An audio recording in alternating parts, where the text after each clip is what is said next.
I'm Will Hedrick. And I'm Jordan Schaffer. And this is Dog Ears and Timestamps, a book club podcast. I miss Door. Yeah, we were literally just talking about it. This is at the end of this section of reading, January finally does a thing for herself because there's no choice. There's no one that can swoop in and save her and it not be too incredibly unbelievable. So she has to do something, right? But up until now, and presumably for the next couple of chapters even, while she still gets her feet, certainly after the trauma that just happened, she might continue to be relatively useless. And Door was just decisive and did things. Yeah, Door... If we were going to have someone open doors, I, at this point, still want it to be Door over January. Yeah, the fun thing with Door was she was a part of, like, the other worlds, and, like, the other world would just, like, accepted all of that stuff. And she was part of, like... Well, she was part of like a noble elite class too. I don't think that makes her any different, but she was a lot more decisive and just like fun. And then like, and we were the ignorant. I can't remember his name. It's not Arthur. There's David, right? Something like that. It's a very standard name, but yeah. Something Mayhew. Yeah, Richard Mayhew. Richard Mayhew. That sounds right. Which I think David is a possible nickname for Richards. I've heard that before. Like, but Dick is what did I literally just said the word, a nickname for people that are named Richard. Yeah. Also, we have a friend named David whose first name is Richard. That's true. So maybe that's his middle name's David too. I was trying to figure. Yeah, that's how we did that. Maybe. Yeah. Anyway, he was our like outlet to that world, and he was allowed to be ignorant because he was from our world, and he was just completely blindsided by everything new.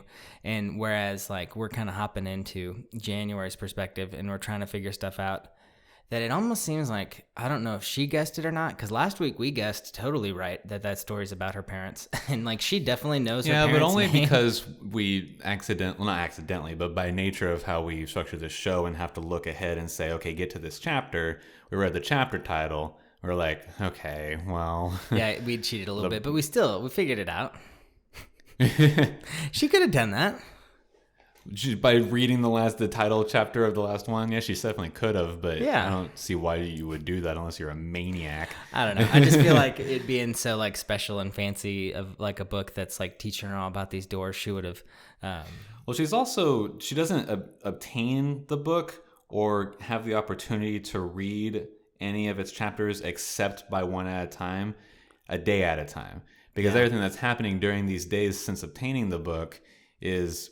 It's all pretty quick. Like the party happens, the outburst at the party, and then what happens the next day. And I think at this point, from obtaining the book and reading the chapters, we're going day by day by day, and she gets to read a chapter a day, except for the week that she doesn't have possession of the book in the institute. Yeah. So I don't think she never had the opportunity to one barrel through the book or really like be like, okay, well now I'm gonna see what's ahead.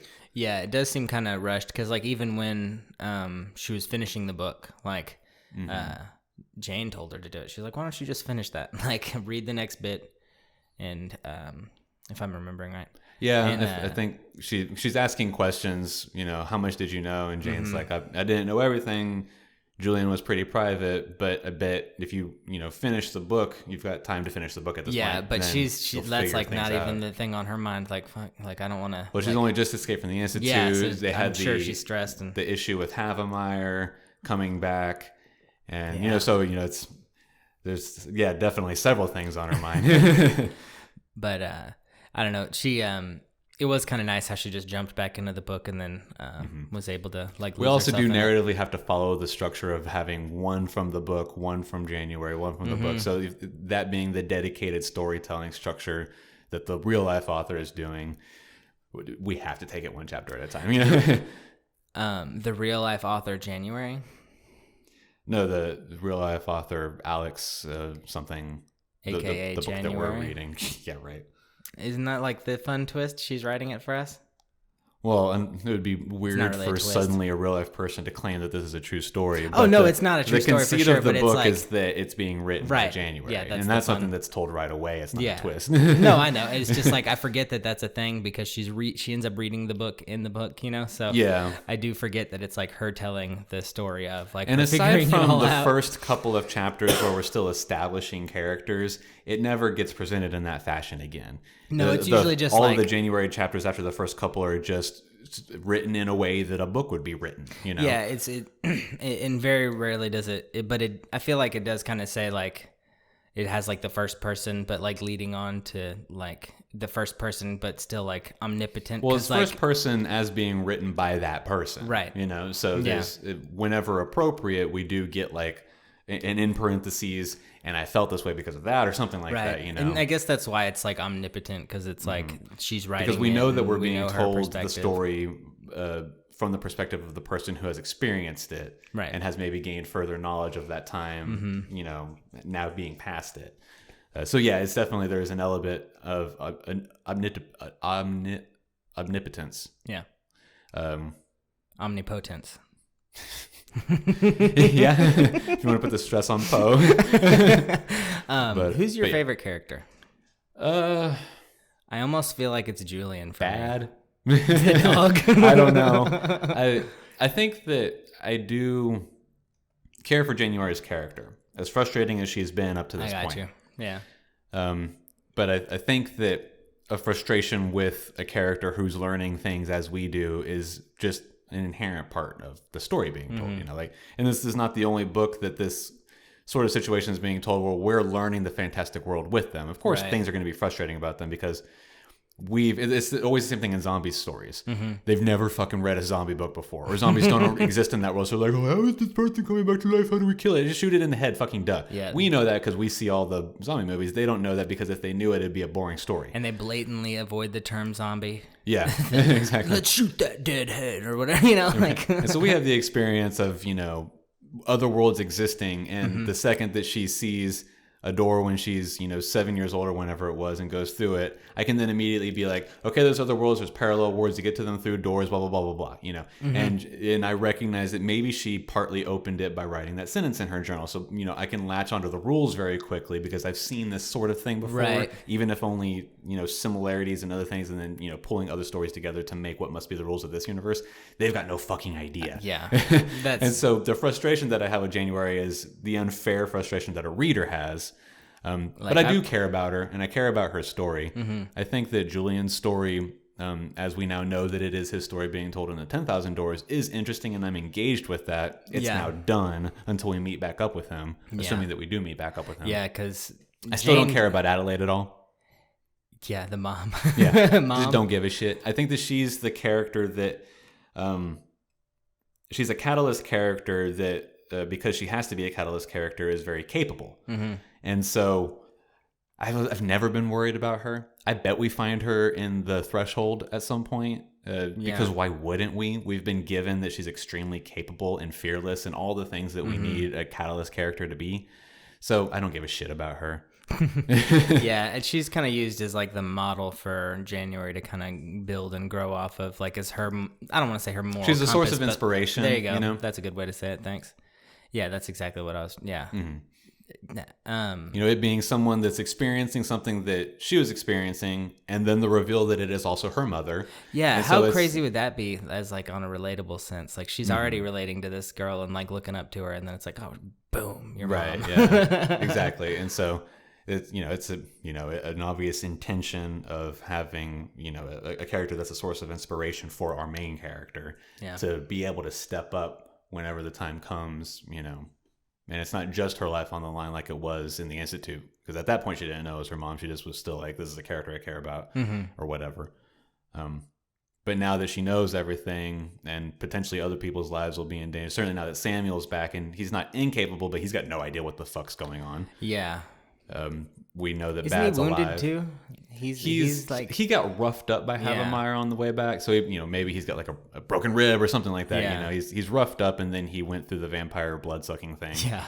You know, it's not literal blood sucking, but it was like life force that he would take. He didn't actually like puncture you or anything like that. So he's got like Dementor post traumatic stress disorder. You know. Yeah, given some chocolate, but she hadn't read that book either, so Yeah. Hadn't come out yet. she read a bunch of other Gotta wait books. for the 90s. Yeah.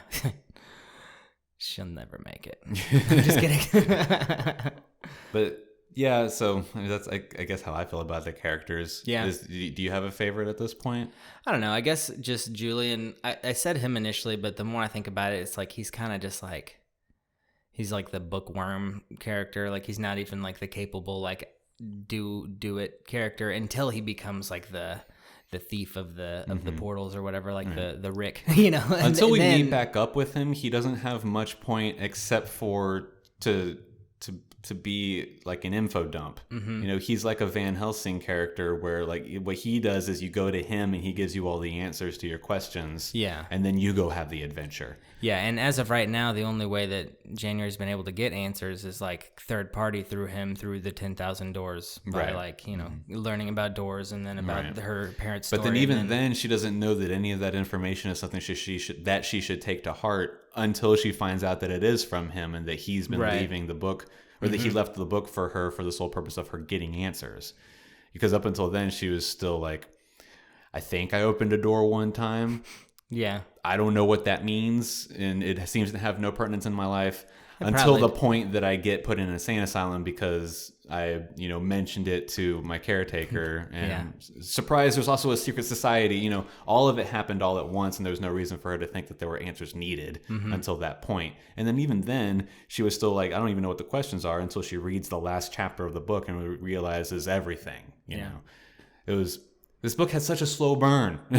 Yes. Had 14 chapters of slow burn, and I don't think that it's been bad necessarily. I think that it just now puts on itself to need a really good payoff to have been worth it. I feel you. Yeah, because it's got a lot of, I don't know, a lot of build up for these big payouts, you know, just like you're saying, like we get this, not, I hate to keep saying info dump because, I mean, that is, It's just what like, it, that is what it was. It's but a it's parallel it's a lot story of, that we don't know.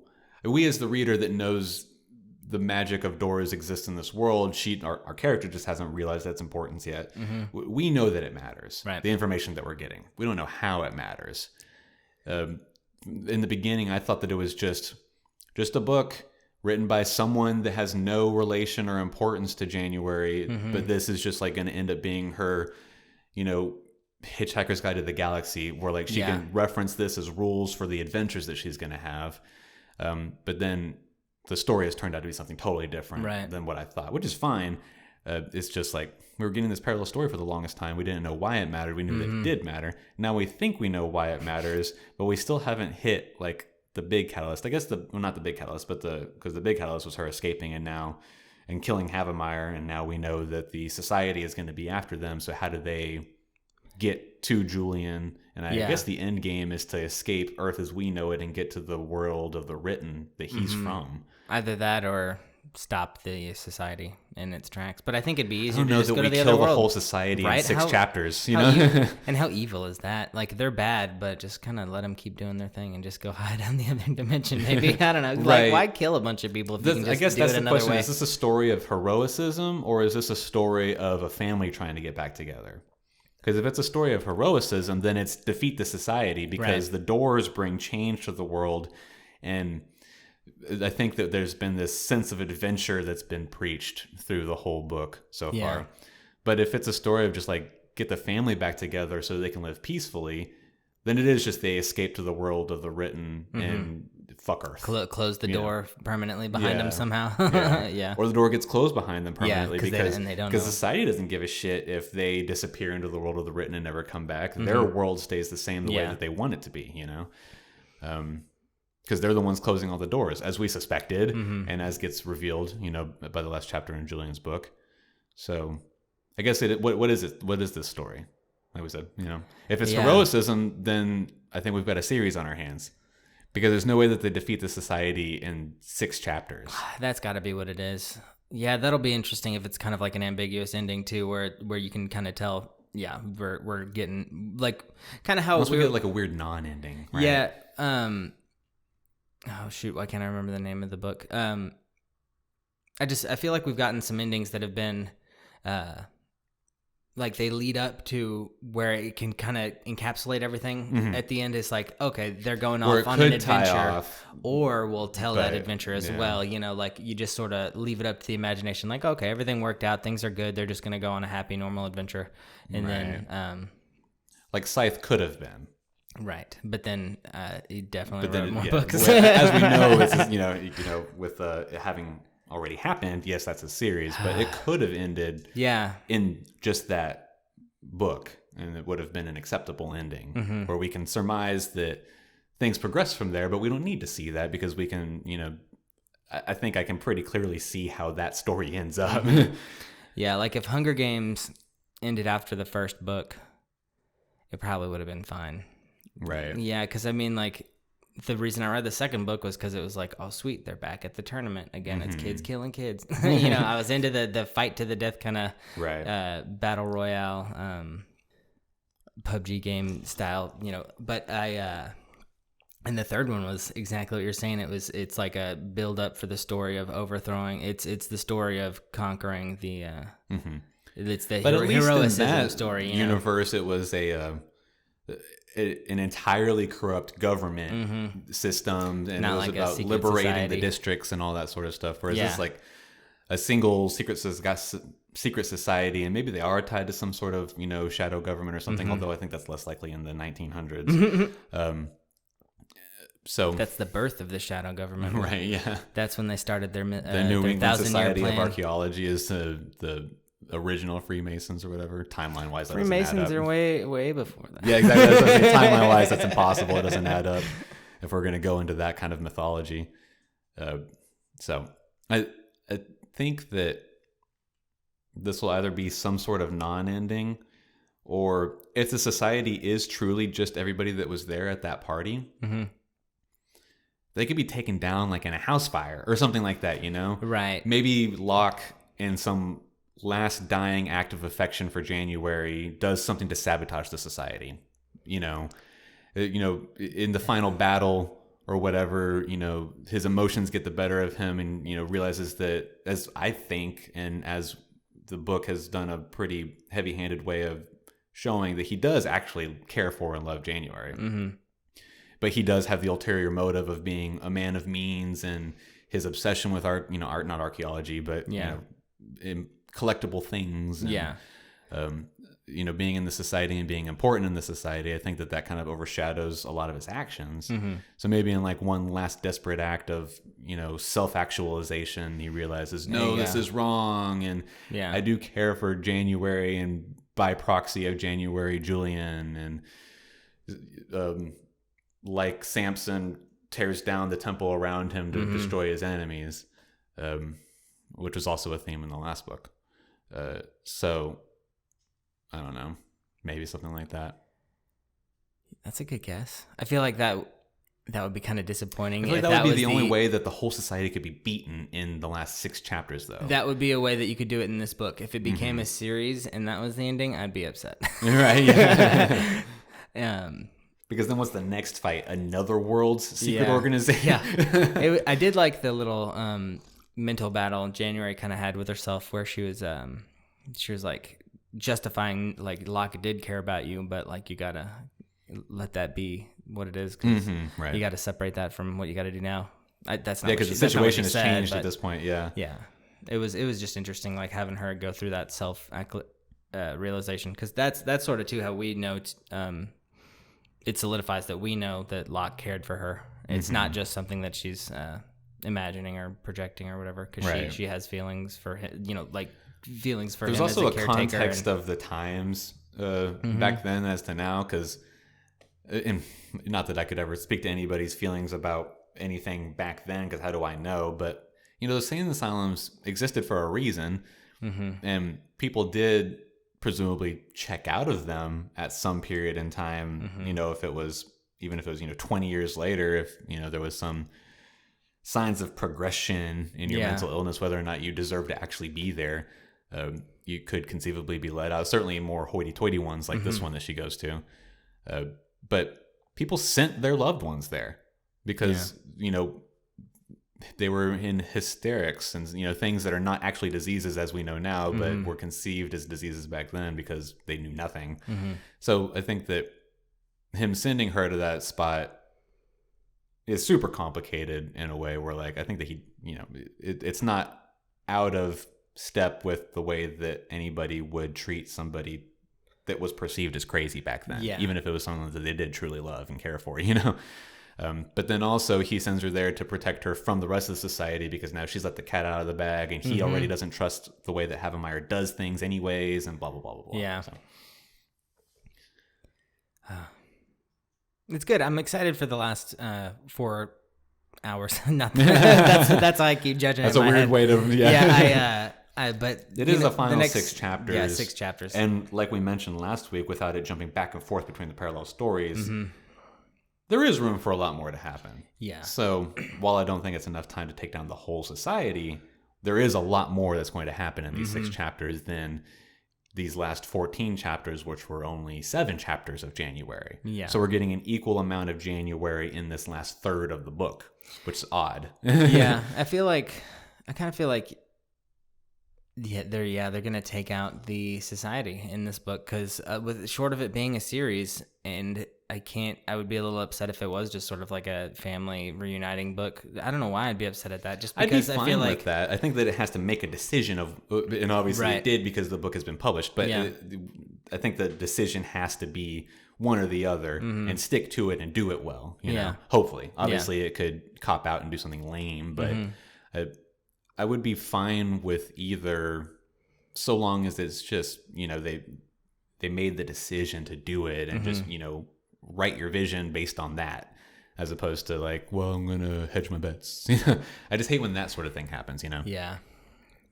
What if they sort of do like a War of the Worlds kind of thing, and they take them out with just aliens come out of nowhere. no and just nuke everything? from a different dimension. They pull like a different dimensional bug that they haven't worked the kinks out in our world, you know, and give them a 6935 smallpox or whatever. Right.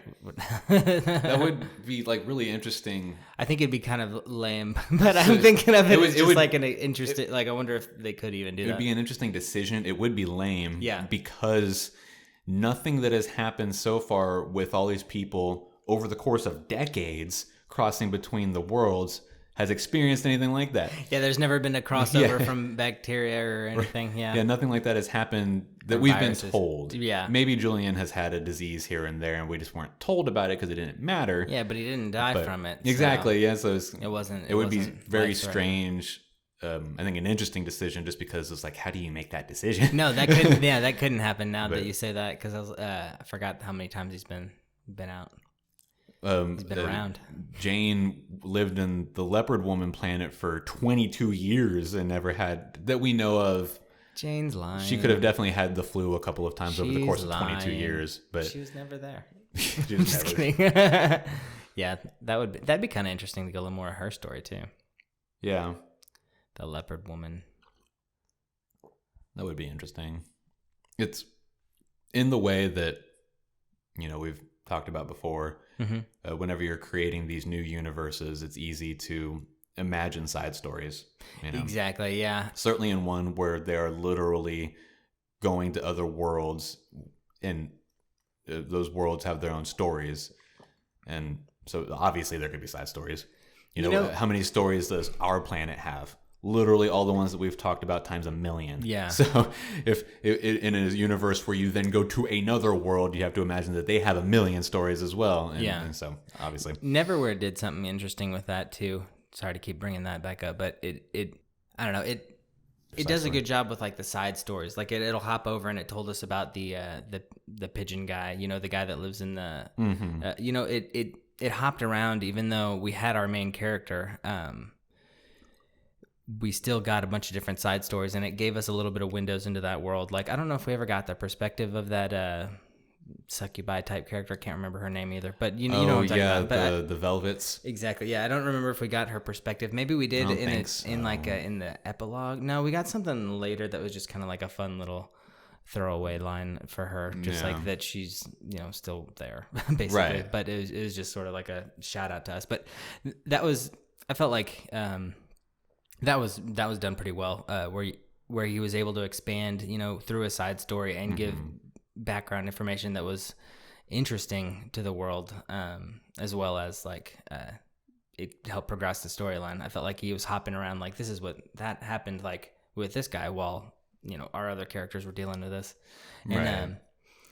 since we have only been following like the one character and then through her, the reading the book, yeah, it's just, I guess, been, it would be hard for the author to hop around and give us the backstory or side stories like that, you know, in this, because they're already trying to give us side stories by the $10,000, you know, Right. with yeah, so I don't know. I guess I'm judging it hard. It's hard to, I'm sure it's hard to not get carried away with a side story too, because I know I would. I do in just video games. Like, I'm just get crazy into it, and then I imagine a whole world, and I'm like, maybe the book should be about this, you know, instead of what I started it.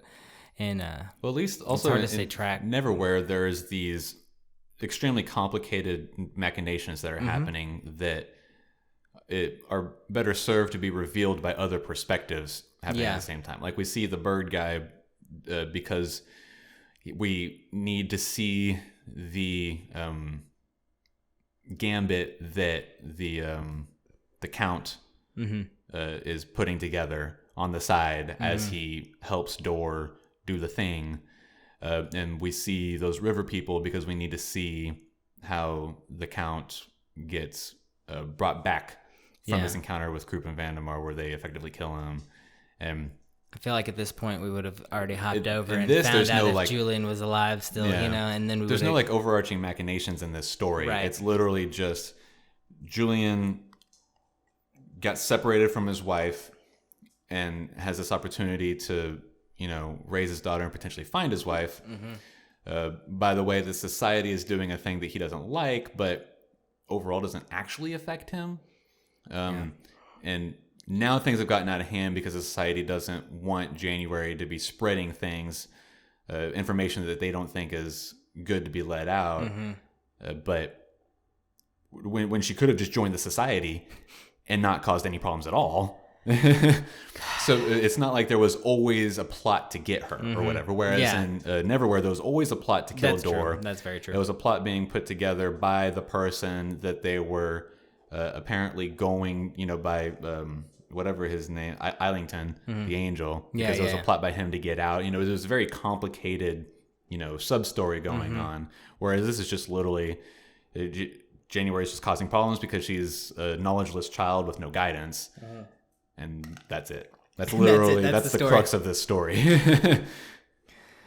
Yeah, that dog came in handy this section. He was a good dog this time. Yeah, caused just enough of a distraction for Jane to then shoot the vampire. Yeah. Bang. Dead vampire. That was easy. Right. Because as Havemeyer said, not actually as mystical as Bram Stoker made his kind out to be. Yeah. I wish that, obviously we'll see how everything plays out and what these last 6 chapters have. But I will be interested to know more about the society members, and are they all from other worlds? Oh, okay. As we sort of suspected last week, because there was a weird throwaway comment that Locke had about Havemeyer being young. Yeah, and how they were. We were kind of speculating if they sort of had not immortality, but if they aged slower or what happened. Yeah, why he referenced Havemeyer so appears young. to be from this world, from Earth, in the way that he talked about, you know, obviously referencing Bram Stoker's, you know, depiction of vampires and how there have been legends about vampires for a very long time. Obviously, there's, you know, in almost all cultures there are, you know, legends of vampiric creatures. But are the other society members from the other worlds? Did vampires come from another world in extremely ancient times, like billions of years ago or whatever? And he's aware of that, and like he said, wants to keep this world the way it is because it is easy for his kind to be successful. Yeah. So did they all come from other worlds and just found Earth to be an easy target for them being able to maintain their successful lifestyles? I think there's interesting stories to be told about the originations of the different society members. So they all get described, well, not all, but they very quickly get described as odd in individual ways. Like there's some lady that was a part of the society. I don't remember what her description was, but she was, the fact that we spent time describing her, you know, lends to the idea that she is therefore different from your regular sort of woman of society. Yeah, more than meets the eye. And and just like all the different people and I don't know if Havemeyer is the one that January accidentally overhears some of the conversation that Locke is having when they're in Louisiana and she finds the first door, but she describes that person as being odd, and almost she thinks that he can almost sniff her because like she is like leaning up against the door like trying to listen, and as she does so she sees him like put his nose up or something like that. So yeah, is that Havemeyer, or is that somebody else that's very odd, from another world that's part of the society? There's a lot that could potentially be unpacked or just very briefly touched on in the way that it has been, just to let us know that the society is wild. Yeah. I mean, and if it does become a sequel or a series, they've got quite a few different avenues to explore. Yeah. If they wanted to get, I mean, I'm sure a video game would go down that, like all the different levels and the different bosses from all the different doors, Well, but I don't think that it would do that necessarily with this. I think that it could be tastefully done since they've already introduced the vampire, Yeah. But I would kind of like this book to encapsulate itself all in one. I would like to see them wrap it up. I would prefer this in to be a unique way. single book story, Yeah. I think. Yeah, I mean, maybe they do something that kind of blows my mind at the end and makes it like I gotta have more, like a series. Right, but as of now, I think it would be. I think it would wrap the whole thing up nicely with like a good bow if it ended like now, rather than in a couple books. Right. Yeah. I think that it would be, at least to me, it would. I would want it to be a series if one of the last reveals that happens is some key to what the magic of doors is. And so therefore the characters have more capability and agency to be able to have these adventures. Yeah. Because right now, the doors, or whatever the magic is that creates the doors or maintains the doors or whatever it is, and that space that's in between that they call the threshold, it's all excessively more powerful than all the players that we have so far. Yeah. So if there's some sort of reveal that gives our characters more capability, then I could be like, all right, now we've got an adventure series, and this can be exciting and fun. But if it were to continue on with everybody having the same level of capability they have right now, which is relatively nothing, it would be, I feel like I would just continue to be really frustrated, because it would just be like, we've got no way of knowing where the fuck we're going. Yeah. We've got, aside from now, January has opened up a couple of doors, but is that what the key is? Is that she's a really capable wordsmith, or whatever it is that they call it in the world of the written that Julian's from? Yeah. And she can open doors? Is it because Earth amplifies the power of the wordsmiths? And so that's why she's able to open doors here, but if they go to the world of the written, she wouldn't be able to, or something like that. Yeah. Who knows? I mean, she is like half from their world, so I wonder if that has anything to do with it, her being like a mudblood. Right, yeah, being of both worlds, does that enhance her power? Yeah. Maybe it's just her extreme willingness to believe because she loves fantasy stuff. And I wonder stuff if like it that. uniquely gives her power, like if she's the only one that can open the doors, but like everybody else has figured out, like, I don't know. Yeah. Because we don't really know how the other people access the doors, right? They just kind of find them. Yeah, you just find them. Yeah, and she's the only one that's ever created one. They do mention once or twice that you do have to be looking for it. Yeah, okay. In a way. Okay, and she's looking for it, if you want to stretch the term. I see. Yeah. Well, the doors are like already there, and they're looking for them. And there's a bit that Adelaide says that doesn't really make a whole lot of sense, and I think it's meant to be ambiguous. She just says, but if you're looking for it in a certain way, you'll find it. And sort of like, so what does that even mean, in a certain way? Yeah. That's just like ambiguous, on purpose, I think, which is fine. Yeah. If this is a story that never intends to explain the rules of that magic, then that's great. But if it intends to explain the rules of that magic and the rules are just in a certain way, that's stupid. Yeah, that won't be satisfying. Yeah, there's a certain level of like not knowing that's enticing, but after a certain point, and it's important, like, I think. Yeah, and important, but after a certain point too, if you let out too many things, then you got to really like fine tune every detail. Otherwise, it just all goes to because then it really comes down to execution on your part as an author. Exactly. If that ends up working or not. Yeah. Like one of the great parts about the movie series John Wick is that they don't explain a lot of those rules. And there's not really any desire to learn all of those rules. You get enough of the world, and that's all you need. Like, we can see that this is a world of assassins, and they have this currency that's these gold coins, and presumably you get one of them per kill or a few of them or whatever the payout is for the job.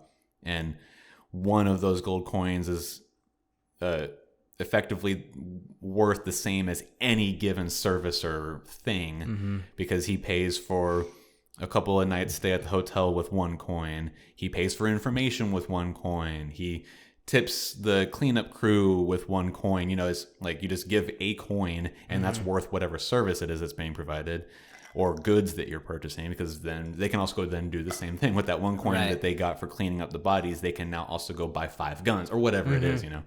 But we don't need to know that the worth of that coin. Yeah, we don't need to know the economy behind it. We just need to be shown the worth in practicality of that coin, and that's good enough to be like, oh man, this is a really cool world, and you start to imagine things or whatever.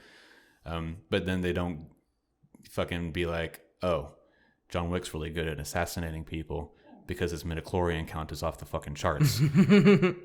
And you know, that's why he has so much single gold coins that you can. Right? Yeah. We don't need to have all of the rules and all of the backstory of every single person in that universe, because the execution that's being given to the vagueness of that universe is enough to interest you. And it, you know, and I think we've had this discussion before. Is, you know, do you break down all the rules and make it super sciencey?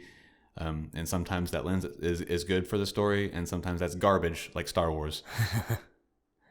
Yeah, Seven Eves was on the cusp of being a little like wordy, but still, I mean, that was down to a T, as scientifically accurate as you could get. There was no magic there to be had. You kind of had to know what you're getting into to make sure you were ready for the big science dump you were getting. Right. But it definitely was, I think, sometimes over the edge of necessary science being told. I think like, look at how much it felt like I was being talked down to at times. Yeah, I agree. And I was like, I don't need to be taught astrophysics to be able to understand the concept that's happening here. Yeah. And even if that's just because I've read a lot of science fiction books, okay. What person was he marketing that book to that he didn't think they would be able to get basic science fiction concepts? A first-time science. I'm just kidding. Yeah, a first-time science fiction fan is not gonna grab the hardest like one. Yeah. Maybe so, but Sean did. I feel like they are taking that upon themselves, not accidentally doing so. You know? Yeah. But you know, whatever. I hope that this book doesn't. Even if it becomes a series and then gives itself the time to start explaining some of that stuff, I hope that it doesn't get to the point of oversaturation on details. Yeah. Because I think that that's almost universally a bad thing. I bet at some point some book has done it well, but almost universally, in my experience, it's been a detriment to the story. Yeah, I think we're going to run into Julian, and we'll just sort of wrap it up nicely. Yeah. We have to, right? Yeah. I don't think it'll end with just them like reuniting either, though. I think it'll have to be kind of what you were saying. Yeah, I don't think it's just like, and then we saw them on the horizon, you know. Right. I think that they team up, and that's part of the climax. Yeah, and it's either like a self-actualization, like you said, from Locke, and he sort of tears it down on his own, or I don't really know how else they could defeat him that quickly, the entire society. But I don't know. I guess that would leave room for a sequel years later, one, you know, if they think they got all of them, that could always be that's always an open-ended ending for things, you know, make it, even if you wrote it where they got them all, then you could write it later like they didn't really, I was just kidding. Right. Turns out one of them was on vacation. Yeah. Something. He was through a door. Right. Who knows? Yeah. Do you think anybody dies? Jane dies, right? If it comes to a big fight, someone has to die. Yeah, I could see Jane dying. She's like I keep comparing it to Neverwhere. She doesn't have anything to live for except January at this point, and herself. Yeah. she doesn't have like a family to go back to. She doesn't have like a goal that she didn't reach. She just wants to kind of be like wild and on her own and, finding strength for herself. But she cares about January now because they have similar situations of growing up, at least. And so like that's kind of her only goal at this point. So it would, like if she could die and it wouldn't be like, oh no, she didn't get to do the thing, you know? Yeah. No, that's kind of sad that that's her only thing though. So far as the story, you would assume that if it was, hunky-dory and she was able to successfully help January get back to Julian and they could live a happy life, then she would go off on her own to pursue her own adventure, because that's at this point all she is an adventurer. Right. But now she's found a thing that she does want to protect. Yeah. Until the point that she no longer has to or no longer wants to, or whatever her thing is, because she's pretty singular in her life at this point. And that's why she could die. Yeah, definitely. In the same way that I thought that we were going to kill Tim in the Institute because he was pretty singular in his life. Like he had nothing to go back to. Yeah, I agree. I felt like he was built up to be that and then kind of let down that he wasn't that. Yeah, and then he ended up becoming like, just the dad, father, the new dad. yeah. Which is also fine. Yeah. But it felt like we were being built up to this is a character that can die, Yeah, and he's not going to be really like, he's going to be just bound legally to the kid for, a few more years because that kid's already going to college. He doesn't need his dad. Just kidding. Yeah. But yeah, I'm looking forward to the conclusion of this book. I think it'll be, I think it'll wrap it up nicely. I don't expect to see a sequel for some reason, but we'll find out obviously as we read. How are you liking going through the the fantasy books that we've been not fantasy? I guess this one's fantasy, but it's like I don't know. It's not like with a bunch of different. I mean, we met a vampire. I don't know what I'm talking about. It's fantasy and it's got magic. My bad. Yeah. How are you liking going it's just down not like. I think that when most people think of fantasy, the first thing that comes to your mind is a knight fighting a dragon, right?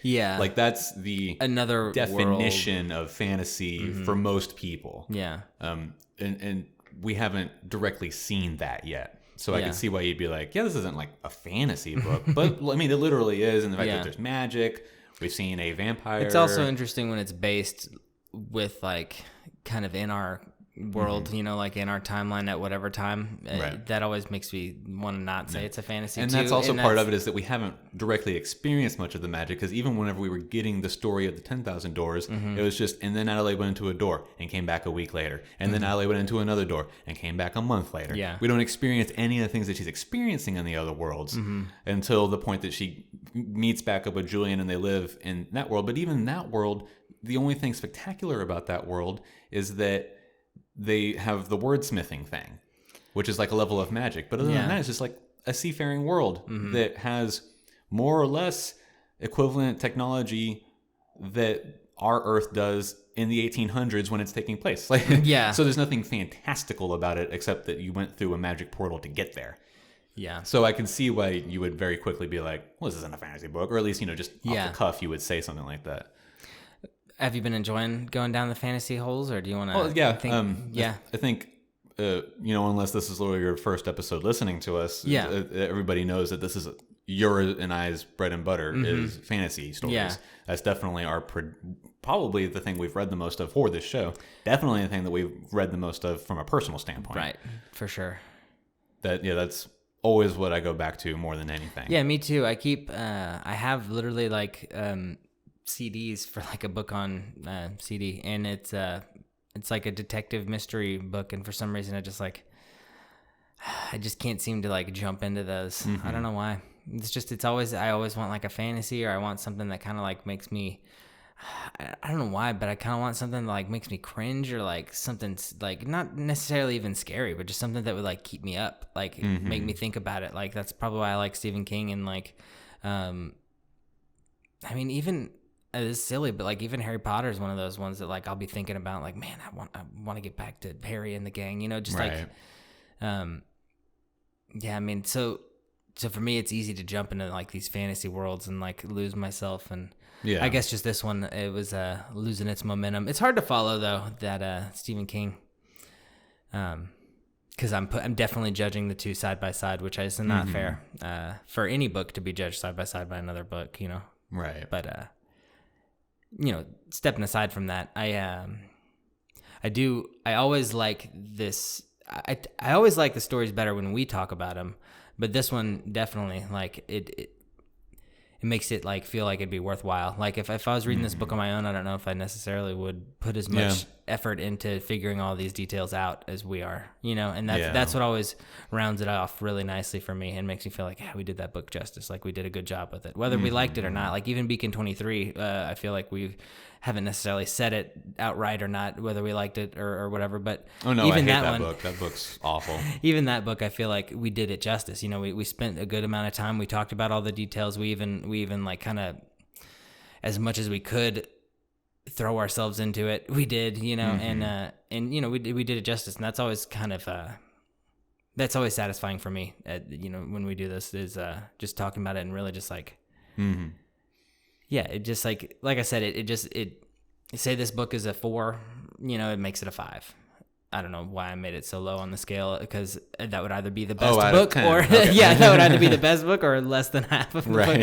So yeah, but you know what I mean. Like say it's a 7, and now now talking about it makes it like takes an 8 or 9. It gives it the extra boost for sure to have this context of it for you. Definitely. Yeah, I get that. Yeah.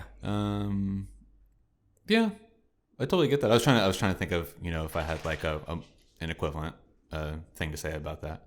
But I 100% understand what you're saying. I agree with it. I don't know. I feel like no matter what, I'm always analyzing everything in my own head anyways. Really? You're pretty... it's good to be able to talk with someone about it. For sure. But because I'm a crazy person, I'm talking to myself anyways.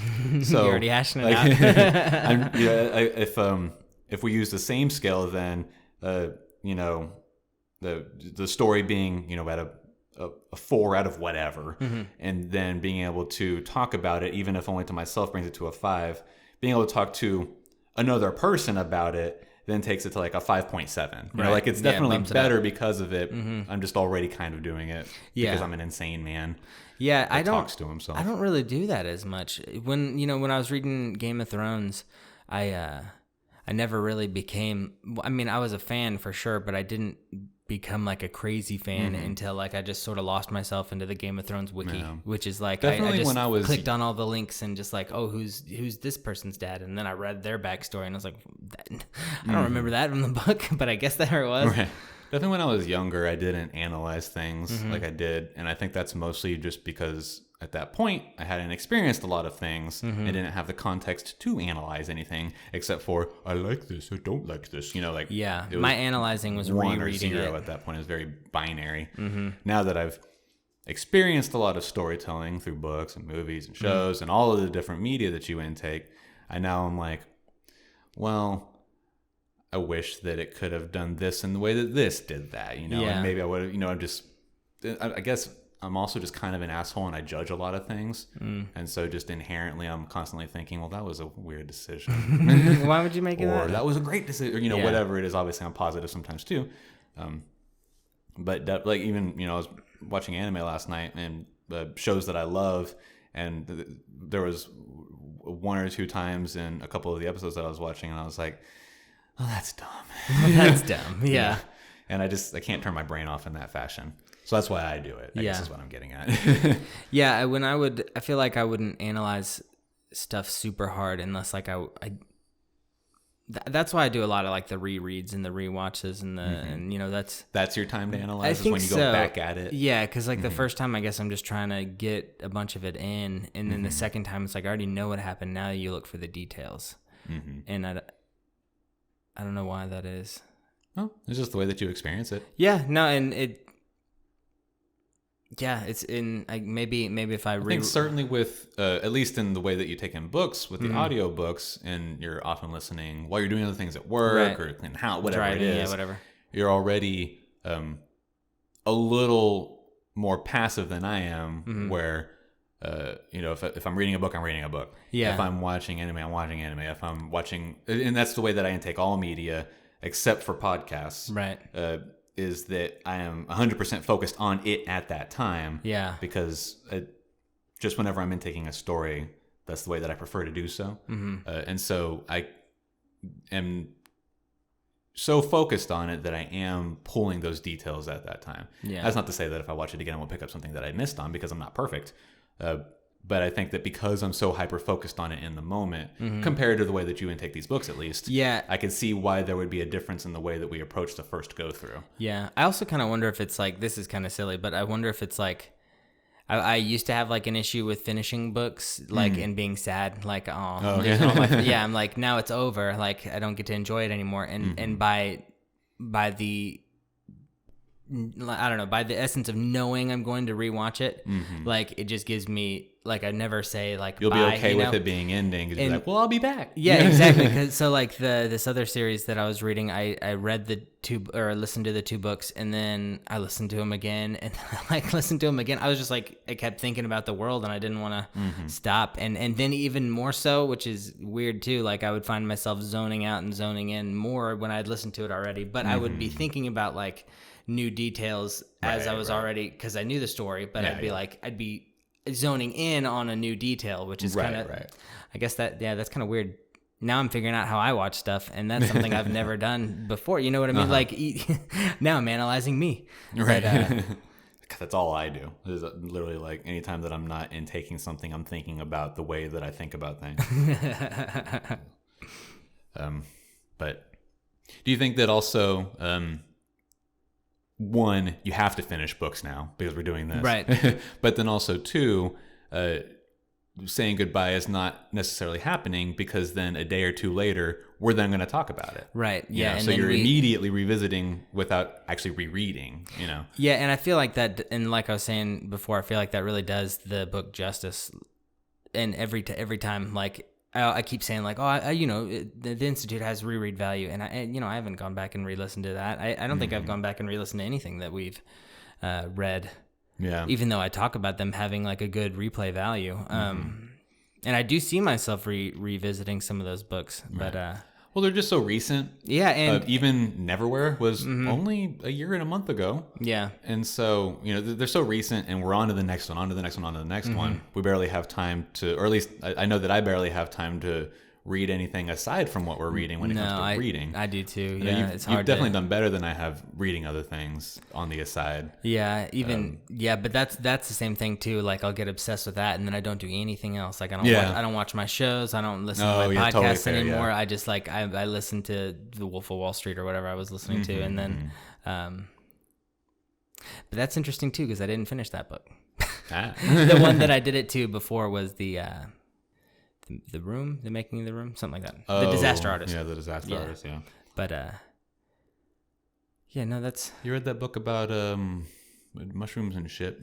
Was oh, yeah, the mushrooming, like the mushroomers guide for, like, beginner... I don't know, like Forager's Guide or something like that. Yeah, it was just showing you all the edible mushrooms that, like... that was super interesting. I didn't know anything about mushrooms. Yeah. But... yeah, that was a cool book. And I liked that book because it was like very positive about everything. It wasn't telling you like, all right, be careful because this is a poisonous one. It was just like, if you can guarantee that you can check off all of these boxes for that mushroom, it's fine. It's the exact one that I'm telling you it is. Like, just make sure you check off all these boxes at the end of this section about that one, Right, yeah. And if you do it, then you're good. So I liked that a lot better. And it was also saying like, don't take it if you don't know. Right, which you should do anyway, because a lot of books will just be like, "Hey, just take them," and then you'll figure it out at home when you do your spore sample. You'll figure it out when you're dead. Yeah. So well, that was a bad one. That was that one was now bad. I'm dead. I was just thinking about it today. Toad from Mario. I didn't realize that like mushrooms and like a toadstool is just like, is it because like toads sit on it? Like it's a stool. Like why would that be the name for it? That seems like such a dumb name for a mushroom, and I didn't realize that toad was obviously named for that. And like I don't know why I never thought about it. Yeah, I'm sure I have a long time ago, but I hadn't thought about it in years. And then I thought about it today, and I was like, toadstool. Ugh, is his last name Stool? Well, did toads sit on him? Here's something that maybe change your perspective on all of that. Princess Peach, her last name is Toadstool. Oh, weird. Okay. and it's because she's Princess of the Mushroom Kingdom. Oh, is that? And it's all relatively lazily named because they weren't trying to build like a deep universe. They were just making a They stupid had dumb no video idea game. that Mario Yeah, was gonna last this long. it's just like a dumb universe, and then Nintendo is also very famously pretty hardline for kids and family. Mm-hmm. They don't make a lot of, if any at all, more mature themed content, which would require, not require, but hopefully want to make serious decisions about storytelling and universe building. And so then, once they realize, oh, we do kind of have something that we're going to continue to revisit in this Mario character, they then continue to just give people fun, stupid names that are mildly related. Like there's, Toad, and I can't remember what the other mushroom denizens' names are, but they have similar dumb names. But yeah, Peach's last name is Toadstool. She's Princess Toadstool. Of the Mushroom Kingdom. Forgot that too. Mm-hmm. Do you think there's a book out there that's like the history of like the birth of video games and like all the rivalries between like the different like Sega? Oh, there and absolutely Nintendo? is. I guarantee there's probably like 10 of them. I feel like if we found They one, probably rewrite them every 10 years. yeah, I bet that'd be an interesting book if we actually found like a good one, because we've lived through a lot of it. So being like, I grew up having a Sega before I had a Nintendo, and I don't know. I think at this point we've probably, I guess we've literally lived through just part. like 51%, so a literal majority. Yeah. So.